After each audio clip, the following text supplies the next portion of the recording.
these are the tools that you need to create the mid adapter. Just for reference, the mid adapter is this piece right here.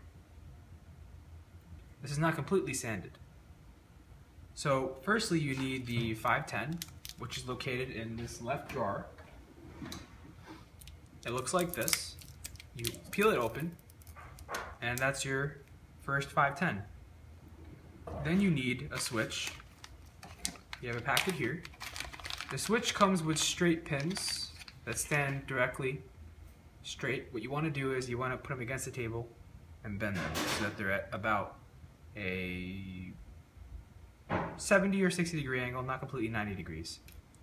So that is your switch. The last thing you need is your wiring, 26 gauge wire, red and black, and your solder. We have a 1 pound spool here. You can cut a long strand in anticipation of needing a lot of solder. We also have some tools here. We have the wire stripper. We're going to need to use the 26 gauge setting, pliers, and we have 2 different soldering irons for different levels of precision. The first one is made for bulk soldering. This is going to be used in the very first step. So the first step is you take your 510, put it on this table, and you grab your cut piece of solder. You turn on the gun by holding the trigger. See that it's on by seeing the light. It takes about 2 to 3 seconds to heat up. We want to put solder in 2 separate areas. The first is against the wall of the 510, so just feed your solder straight into it, and you're going to see that it slowly fills in. And there you go. You can see it. There's a silver. It's quite hot, so you want to hold it with pliers. You can see there's a silver glimmer on the side.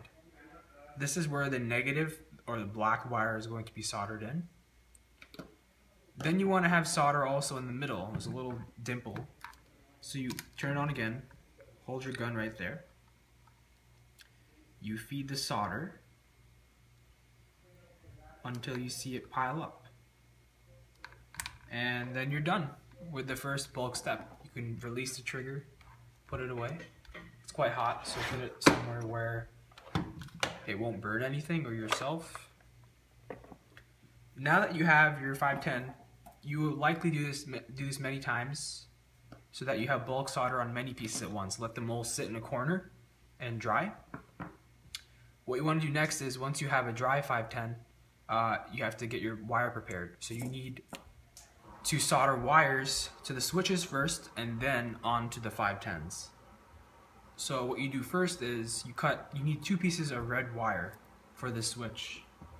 As an example, we can look at a finished switch. Here's a finished switch.